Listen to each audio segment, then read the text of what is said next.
বিরাট কোহলি ও রোহিত শর্মা ভারতীয় দলের দুই স্তম্ভ।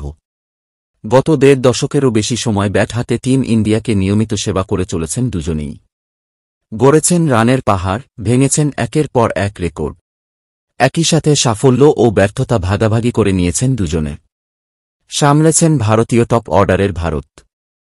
দীর্ঘ সময় আইসিসির ওডিআইয়ের র্যাঙ্কিংয়ে শীর্ষে ছিলেন কোহলি, 2 নম্বরে জায়গা করে নিয়েছিলেন রোহিত শর্মা। ওয়ান ডে ক্রিকেটে একসাথে ব্যাট করে প্রায় 60 করে তারা ভারতকে 93 ইনিংসে উপহার দিয়েছেন 5259 রান। 2023-এর সদ্যসমাপ্ত বিশ্বকাপেও ভারতের ভরসা হতে দেখা গিয়েছিল এই দুই অভিজ্ঞ তারকাকেই। বিরাট কোহলির ব্যাট থেকে এসেছে 765 রান, রোহিত শর্মা করেছেন 597। পাওয়ার প্লে ধুমধুমার ব্যাটিং করে ইনিংসের ভিত গড়েছেন রোহিত শর্মা। মিডল অর্ডারকে সামলেছেন বিরাট। দুই ক্রিকেট নক্ষত্রের সমর্থকদের মধ্যে কে সেরা তাই নিয়ে প্রায়শই চলে দ্বন্দ্ব। তবে রোহিত ও কোহলির মধ্যে ইগোর লড়াই এর আগে কখনো চোখে পড়েনি। তবে সম্প্রতি এক ভাইরাল স্ক্রিনশট ঘিরে ঘনিয়েছে রহস্য। তবে কি প্রকাশ্যেই কাদা ছোড়াছুড়িতে মত্ত হলেন দুজনে? উঠছে প্রশ্ন। 2011 সালের বিশ্বকাপ জয়ী ভারতীয় স্কোয়াডে বিরাট কোহলির জায়গা হলেও সুযোগ পাননি রোহিত শর্মা।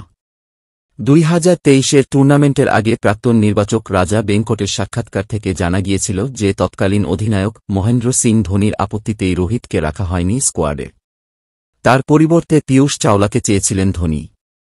অধিনায়কের দাবি মেনে নেন নির্বাচকেরা। কেরিয়ারে টি-20 বিশ্বকাপ ও চ্যাম্পিয়ন্স ট্রফি জিতলেও ওডিআই বিশ্বকাপই অধরা রয়ে গিয়েছে রোহিতের। বিতর্কিত স্ক্রিনশটে রয়েছে সেই বিশ্বকাপ দল থেকে বাদ পড়ার কথাই। রোহিত শর্মা 2011-এর 8ই অগাস্ট নাকি লিখেছিলেন, আমি যদি বিরাট কোহলির জায়গায় বিশ্বকাপ ফাইনাল খেলতাম তাহলে সহজেই 100 রান করতাম। শ্রীলঙ্কার বিরুদ্ধে ওয়ানখেড়ের ফাইনালে 35 রান করেছিলেন কোহলি। রোহিতের অভিযোগের পরিপ্রেক্ষিতে আজ থেকে বছর 13 আগে নাকি তিনি টুইটারে বর্তমানে এক্সে লিখেছিলেন, ভাই এত স্বপ্ন দেখো না, কারণ ফলাফলে দেখবে ডাগ আউটে 1 ডজন কলা হাতে বসে তুমি আমায় ঝুরি ঝুরি রান করতে দেখছ। বড়াপাও খেয়ে ঘুমিয়ে পড়ো। এই স্ক্রিনশট সোশ্যাল মিডিয়ায় ভাইরাল হওয়ার পরেই নেটিজেনদের অনেকে এর সত্যতা নিয়ে প্রশ্ন করেছিলেন। অনেকে 13 বছরের পুরনো টুইট ঘেঁটেও দেখেছেন। তারা নিশ্চিত এটি আদৌ সত্যি নয়। কেউ বিকৃত ছবি ব্যবহার করে ভারতীয় দলের দুই নক্ষত্রের সম্পর্কে ভুয়ো তথ্য প্রচার করতে চাইছেন।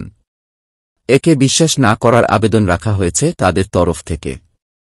দর্শক, এখন এই পর্যন্ত।